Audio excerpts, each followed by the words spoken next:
ಶುಭೋದಯ ಮಕ್ಕಳೇ. ಈ ದಿನ ನಾನು 3ನೇ ತರಗತಿಯ ಮೊದಲನೆಯ ಪದ್ಯವನ್ನು ಮಾಡುತ್ತಿದ್ದೇನೆ. ದ ಪೋಮ್ ನೇಮ್ ಈಸ್ ನಾವೆಲ್ಲರೂ ಒಂದೇ. ಇದನ್ನು ಬರೆದವರು ರತ್ನ ಕಾಳೇಗೌಡ. ನಾವೆಲ್ಲರೂ ಒಂದೇ, ಮನುಜ ಮತ ಒಂದೇ, ಬೀಸುವ ಗಾಳಿ, ಉರಿಯುವ ಬೆಂಕಿ, ಬೆಳಗುವ ಸೂರ್ಯ ಒಂದೇ. ಒಂದೇ ರಕ್ತ, ಒಂದೇ ಜೀವ, ಮಾನವ ಕುಲ ಒಂದೇ. ಜಾತಿ ಭೇದ ಬೇಡ ನಮಗೆ, ನಾವೆಲ್ಲರೂ ಒಂದೇ.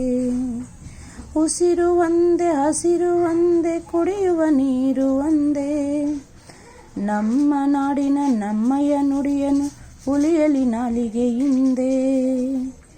ನಮ್ಮ ಗುರಿ ಒಂದೇ, ನಮ್ಮ ಶಕ್ತಿಯು ಒಂದೇ. ನಾವೆಲ್ಲರೂ ಒಂದೇ, ನಾವೆಲ್ಲರೂ ಒಂದೇ, ಮನುಜ ಮತ ಒಂದೇ. Thank you.